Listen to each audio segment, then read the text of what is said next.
Hi, I'm here today with Dr. Nick Capote. He's a first-year pharmacy administrative resident at UW Hospitals and Clinics. Thank you so much for joining me today. Yeah, thanks for having me. How are you doing? Doing well. Making it. Residency is a very good time. Good, good. Well, I'm here just to talk to you about your whole transition. I know you were just a fourth-year student, so now you're a first-year resident, and we'd just like to get your perspectives on your transition to residency. Yeah, absolutely. Great. So just to get started, could you tell me a bit about yourself, your career path up to this point, and everything that you're doing currently? Sure. So I grew up in San Antonio, Texas. Nowhere around here. Much warmer down there year-round.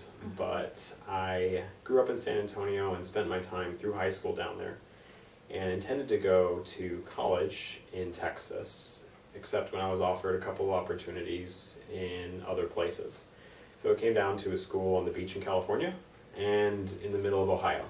So I visited both schools, and my whole family thought it was crazy when I chose the school in Ohio, and because we visited in the winter, and California was beautiful. Ohio was snowing. It was probably the first time I'd seen snow, so I wasn't really sure what it was about. But I enjoyed the experience so much, and it was kind of, you just walk on campus and you meet people and you understand this is where you want to be. Even though I knew no one. And so I kind of just took a leap of faith and decided to challenge myself a little bit, get out of my comfort zone, and just go with a completely new experience. So I went to undergrad at Ohio State University and spent 4 years there and thought that's where I would go to pharmacy school. I think they have a pretty decent pharmacy school, so that's where I thought I would be going. It would make sense. Met some of my very best friends there, and when it came time to apply for pharmacy school, I applied to Ohio State as well as a few other schools because I just didn't want to apply to one school. And it came down to my interview at University of Tennessee. And it was kind of similar to Ohio in that it was my first time to Tennessee when I went to interview. And I drove down there, it was snowing, and I just didn't have very good luck with the weather on both occasions. But I got to Tennessee, and it was that same feeling of you just really enjoy the people there, you enjoy what they stand for, and you have a feeling of, I have to be a part of this. And so fortunately, they have a pretty quick turnaround with their interview process, and I was able to hear back within a few hours that I had been accepted into their pharmacy program. And so I realized that I found a place I would like to be. I know I'm accepted, so that's where I'm going to go. And so I didn't have to go to the rest of my interviews because I found the place I wanted to be. Perfect. So after my 4 years at Ohio, I spent 4 years in Memphis, Tennessee, going to pharmacy school. And it was a wonderful experience because I was in a profession that I knew I wanted to be in. It's been something that I've been working for several years up to that point. And so I knew I wanted to get involved. And getting involved was probably the best thing I could have done for myself. And it developed a lot of skills I didn't know I had. And it also helped me see that I had a lot of different interests in pharmacy, which kind of ultimately led to my interest in administration, which is the residency I'm in now. So specifically about my experience in pharmacy school at Tennessee, I had never had a leadership position before. And so I looked at class officer positions because that was kind of the first opportunity that came up, and I knew I wanted to be involved, but I didn't know what it wanted to be necessarily. So I saw class president, and I said, no, that's not for me. That's just, it seems like a lot of work, and it seems like a lot of responsibility, and maybe something I'm not ready for right out of the gate. Then I saw class treasurer, and I spoke to the previous treasurer of the class, and I found out from him that in order to be a good class treasurer, you have to collect a check from every single person in your class. And while I enjoy finance, that's not necessarily why I did it. It was the next step, because when you have to collect a check from everyone in your class, you have to meet everyone in your class. And moving to a state where I didn't know anyone, I thought that'd be a nice first step to getting involved, not only with my profession, but also with my class, because we'd be going through these 4 years together. These long hours of studying, these rotations, these experiences, and I wanted to know them. And that was probably the best thing I could have done for myself because it opened up a whole bunch of other opportunities for leadership, and professional organizations was the next step. I got heavily involved with the American Pharmacists Association and their chapter at the College of Pharmacy, which was the Academy of Student Pharmacists. And of course, other professional organizations that existed on campus in some capacity, like ASHP, ACCP. There was a lot of opportunity. It was just up to me to really get out there and get involved. So my first major leadership position beyond class treasurer was I started a committee based on prescription drug abuse and misuse. And it already existed on a national level, but we didn't have that committee at Tennessee. And I saw it as very complementary to my experience in the classroom at Tennessee, because while that was focused on academics in the classroom, I could use this as my creative outlet, create a committee, gather people who are interested in the cause, and then we can go out and implement in the community. And it was actually a very rewarding experience. It was very tough, but very rewarding. Next thing I wanted to do was become president of my chapter, and so I ran and I was successful and thought, you know, this is the best thing that could have happened to me. Like, I've achieved what I wanted to. I'm going to have a great year planning out this presidency. And that's when my advisor came to me and she said, have you ever considered national leadership as a student? And I said, absolutely not. That makes no sense. Like, why would I leave all of this that I've been working to get to know for these past couple of years and go and do something on a national level? Sure. I thought about it, and after a while it made sense that if you want to take the risk and run for leadership on a national level, the opportunity that can come out of that is even greater than you can probably imagine at that point in time. And she communicated that to me, and so I listened. And she also said, you know, the worst thing that can happen to you is that you lose. You create a lot of great connections in the process, and you have a really great experience. So I did. I went to our annual meeting, APHA's annual meeting in Los Angeles, and I ran on a national level and ran for president-elect. And I was fortunate enough to be elected. And so for the next 2 years, I was very much heavily involved in leadership on a national level, but I also was able to help out locally as well. So it was a very rewarding experience, and it was a result of stepping out of your comfort zone, opportunity after opportunity, and just embracing what came towards you, even if you didn't really know what was down that path, or if you didn't know how you were going to get everything done. You just made a commitment to yourself and to those people that you were working with that you were going to get it done. So through all of that, my interests became more and more diverse. I found out that I enjoyed the business aspect of finance, of operations, of thinking of things from a systems perspective, and most of all, working with people. I really enjoy getting to know people, understanding their strengths, understanding my strengths, my weaknesses, and working with them to improve each other, project teams, all of that. And that's what drew me more to administration, because I had that opportunity not only to be a pharmacist working in a clinical setting, but also working on process improvement, also working with people. So people improvement, not only the people I'm working with, but also myself. So that's why I looked at UW and this administration here. And so that's why I ended up here in residency. Very nice. Thank you for sharing all of that. I enjoyed hearing about your whole trajectory getting up to this point. So for some people who might not know, could you kind of explain a bit about the administrative residency and how that differs from a clinical skills focused residency in terms of your responsibilities, your tasks, and everything that's involved? Absolutely. I think what I've learned most and most quickly in administrative residency is that no day is the same. And while that might not be different from a clinical residency, you can still, I guess, predict maybe in a clinical residency that it's going to be direct patient care a lot of the times, although sometimes you do have other projects. But administrative, I mean, it really is the full spectrum of responsibilities and of people all over the department, outside of the department, needing your help. And as a result, you get your hands dirty in a lot of different areas. You get a lot of experiences. And another big difference, in addition to the project work that you get in administrative residency, you also complete a master's degree while you're in residency. So it's a 2-year program as opposed to most practice residencies that are 1 year. Unless you choose to specialize, then you go and do a 2nd year.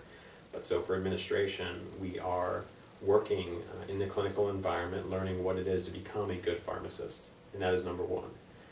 But also we're going and taking classes at the business school, at the College of Engineering, and then we're also taking classes at the hospital. So some of our pharmacy managers, as well as other pharmacists in the department, are also our instructors for these classes. Oh. So it's kind of a three-pronged approach. You get the health system administration side of the degree, the process improvement through the classes at the College of Engineering, and then the business acumen, the human resources experience, the financial experience through classes at the business school. And then on top of that, we have various administrative rotations that we take throughout our 2 years. So for example, my first couple of months in residency when I did my first administrative rotations was inpatient operations. So how does this tablet that came from the manufacturer get from that manufacturer to the patient? So it goes down through our central pharmacy, our software talks to our automation, and we have a distribution process in place where a technician gets that medication packaged, taken up to the floor, delivered, and a nurse eventually gets that to the patient for safe medication administration. All while pharmacists, physicians, nurses, technicians are all interacting with that medication in the process. So what does that process look like? How can we make it better? How has it evolved? How does it work for UW and maybe it doesn't work for Meriter down the street? And what are the differences down there based on our distribution system? So that was inpatient operations, which was pretty neat. There's also informatics. So how does the IT and pharmacy collide, and how do you use a clinical pharmacist's brain, the informatics space? And then currently I'm on ambulatory leadership. So outside of the four walls of the hospital, where can a pharmacist make a difference in population health and the outpatient pharmacy setting? So a lot of diverse experiences, and ultimately you have to have a passion for leadership as well. You have to learn how to be a manager, but then eventually you have to have that long-term vision of what do I want to see change in this profession for the better, in terms of always focusing on patient care and how can I make that better. So there's a lot to it, but like I said, every day is different.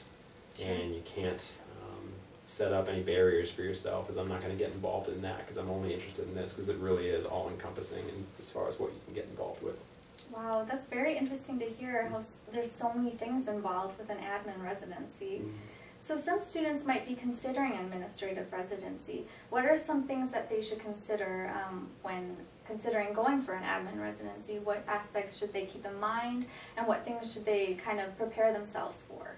That's a good question, and I think schools of pharmacy are doing better and better about incorporating administrative topics into the curriculum. So think about medication safety, or maybe process improvement classes that might touch on those types of topics that you might take throughout the curriculum, and thinking about things from a systems perspective. So how can we make this better or safer for a patient through changing the actual system as opposed to changing an individual person? Sure. So the actual structure of what we're working in is better, and it makes everyone better because of it. And you can actually get involved with that maybe through rotations. I think if you go on rotation and you ask maybe for those administrative experiences as maybe one project that happens amongst all the projects on rotation, that could be a beneficial way of understanding in a real life, almost practice, real life type of setting for a student, what that might look like and if they'd be interested in pursuing administrative residency. I think you also have to consider that you'll be in residency for 2 years as opposed to 1 year. However, there are 1-year administrative residencies out there, but it's usually that second year of residency. So you do a practice residency for 1 year and then a second year of administrative residency. And usually those don't have the advanced degree associated with it. Sure. So I would think about all of those different structures, and I would also think about what type of degree do I want? And specifically, not necessarily do I want MBA or MHA or MS after my name, but what is the content of that degree?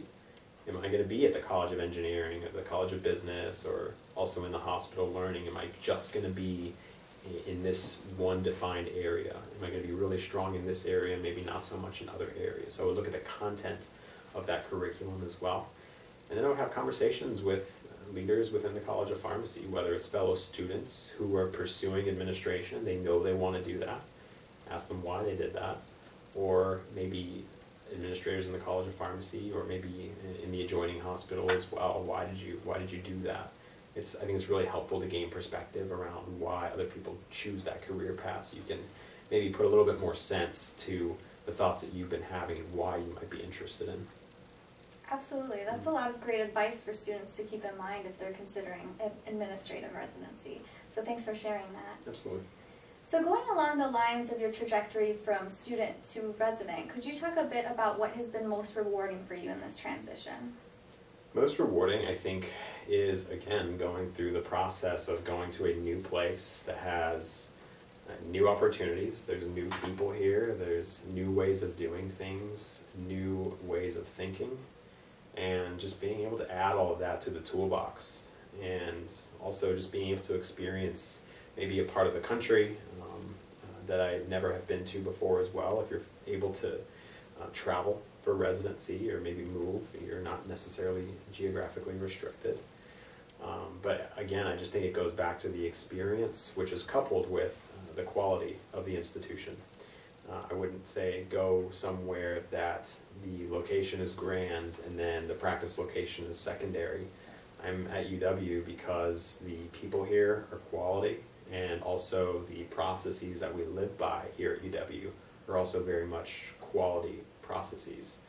It's very evidence-based medicine, very evidence-based administration, which is in a lot of ways maybe harder to do because there's less evidence behind those types of things. So because of those steadfast rules that we live by, and also the push to work hard and be innovative constantly and push the envelope, that is what drew me here. So I'd say being a part of this culture and making sure that this place fit that for me, I think was important. And so now that I'm actually here and able to participate in that is awesome. It's super exciting. Like I said, every day is different, and I enjoy all the experiences I get to be a part of. Very nice. It sounds like it's been extraordinarily rewarding so far. I can't imagine how much more rewarding it's going to be as you go along in the program. So that's great to hear. So we all know it's not all sunshines and rainbows, so could you tell a bit about what has been most challenging in terms of residency as well as specifically health administration residency? Yeah, challenges abound in residency.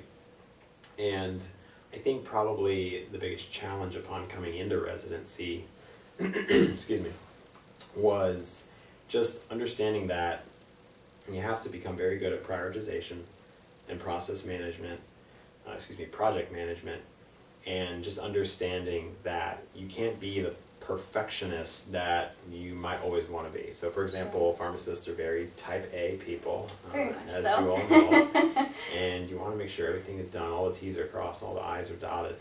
And it comes to a point when you really need to pull in those people that you're working with and utilize their strengths where maybe you're lacking.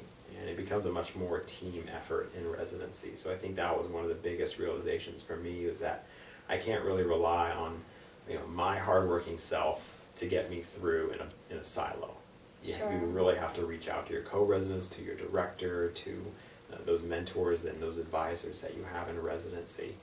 So I think that was probably the biggest learning moment for me, was just going through and understanding that this is a long process of growing within residency. I kind of liken it to a roller coaster ride. Like when you first arrive in residency, or you find out where you're going to match, that's the exciting part. Like you're sitting in the roller coaster car and you're excited to get going and maybe a little nervous, but mostly excited.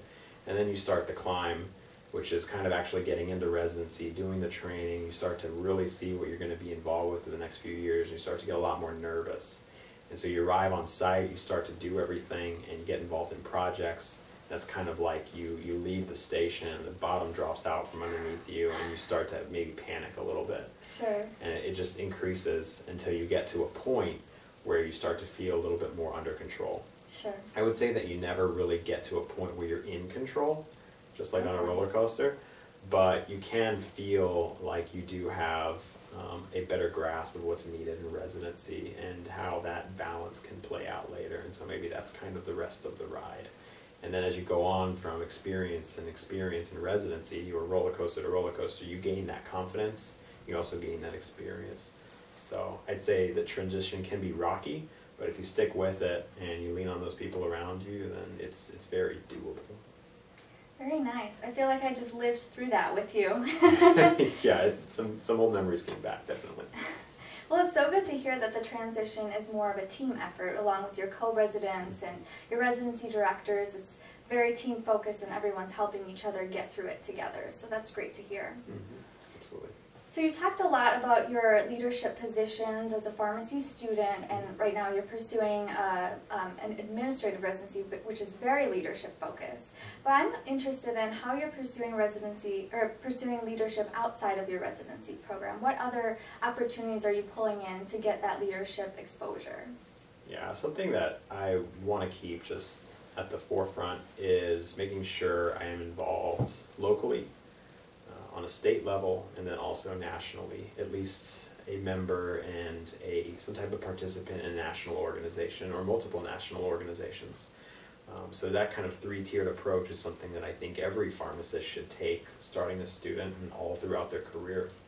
Because once you realize that you can have a direct influence on your profession's future, then that's a great incentive by itself to stay involved and contribute to professional organizations.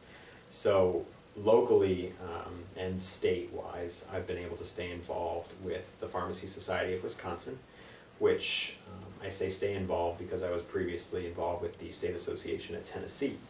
Sure. And I just found that very rewarding because you can get to know pharmacists around the state, understand a little bit better what the key issues are in Wisconsin, and then also be able to speak about them with your fellow pharmacists that you're practicing with. So there is a sort of a focus group that was formed amongst all the admin residents around the state, and we get together and we form small committees and we do year-long projects in conjunction with PSW. So that's one way we've maintained leadership, but also helps align it with residency because we're working on issues that are very relevant to what we're doing every day here at UW Health. Absolutely. Also in pharmacy school, I was very involved with APhA-ASP, and so I made it a point to stay involved by getting involved with the local chapter here at Wisconsin by becoming the APhA New Practitioner Mentor.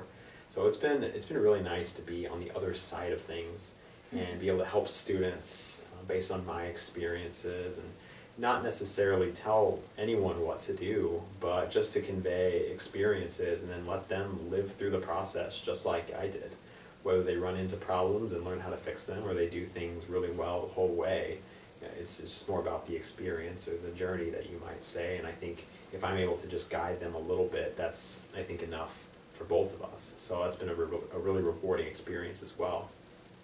And then going from locally and then state and then to nationally, I've been fortunate enough to be appointed as Wisconsin's delegate to the American Pharmacists Association House of Delegates. So I'd be speaking on behalf of Wisconsin in a national forum amongst other states, other organizations. And that's important to me because I want to be able to represent the voice of Wisconsin. And no matter where I practice, I want to make sure that my values are aligning with the groups that I'm associating with, which right now is the state of Wisconsin, and that I'm representing them well. And I've always had a love for policy and advocacy, so that's, again, my way to complement what I'm doing here in residency, but also to pursue my interests, which hopefully will lead on to more involvement with national associations and other things like that in my future career. Perfect. I'm impressed with everything you're continuing to be involved in addition to your residency. That's very impressive. And thank you for serving us in that capacity. Absolutely. Thanks. So you've already shared a lot of great advice, but I'm wondering what is the most important or best piece of advice that you've received from a mentor, and any advice that you'd like to give to students specifically? I think one of the best pieces of advice I've ever received helps me step back and look at the big picture when I feel like it's been a long week in residency and it's only Wednesday and it feels like Friday, and I'm thinking about maybe just the next couple of things that I need to take care of and it feels overwhelming. Sure. It's helped me kind of step back and take a look at the big picture and why I'm here in the first place. It was a dean at the West Virginia University College of Pharmacy who said this. He said, we're lucky enough to be in a profession where you don't have to worry about making a living. So step back and worry about making a difference. And you can interpret that any way that you would like, but it's basically make sure and you spend time finding what you care about and then get involved with it. And that's, I think, is going to make the practice of pharmacy that much more fulfilling for you throughout your career. And then always just putting the patient at the center of whatever vision you have for yourself. Maybe it's getting involved with specialty pharmacy business development. Maybe it's being that pharmacist that is the expert in oncology. Maybe it's something completely different that has to do with maybe managed care. But if you always have that vision that comes back to the patient and you actually really care about it and you enjoy doing it, then it makes all the long nights and late hours absolutely worth it, because you're doing something you enjoy. And we've got the privilege to be in a profession where we don't, again, like I said, through the quote, that we don't have to worry about making a living, where we can actually worry about making a difference in our hospital and our patients and our community. Absolutely. Any other advice that you'd like to share with students who might be considering residency, not just health administration residency, but residency as a whole? Yeah, absolutely. I mean, I'd say if you're working towards residency, I think it's no secret that residency is competitive. There's a lot of anxiety that comes with applying for residency, but if you take school seriously and you also stay involved and you develop those soft skills of relating to people and showing that you care about people and showing that you can communicate and you get involved with professional organizations, then ultimately you're going to develop yourself in a well-rounded way. And what I'm getting at is that you don't have to be the smartest person in the room to get a residency.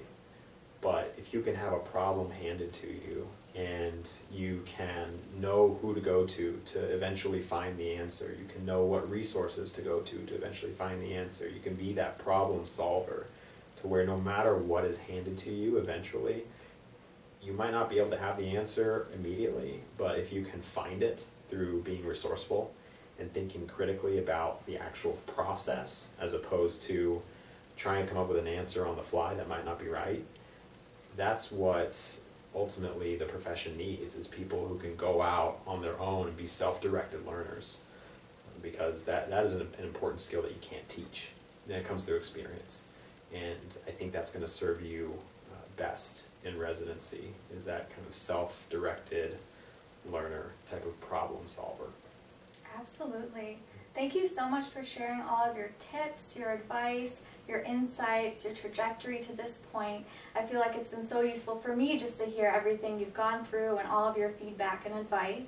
And I think it'll be really useful for students to hear how you've pursued your residency and everything you've accomplished to this point. Yeah, I appreciate the time, and I've had a lot of influential people in my career up to this point, so it's nice to be able to pay it forward and also relate all those experiences that I've had, because it hasn't been this well thought out plan like it almost sounds sometimes. Sure. It's still very much a kind of trial and error process in a lot of areas, but the important thing is just learning from any mistakes that you make and turning those into positive experiences. Absolutely. Thank you so much again for your time. I really appreciate you sitting down with me and talking about this. So thank you again. Yeah, you're very welcome.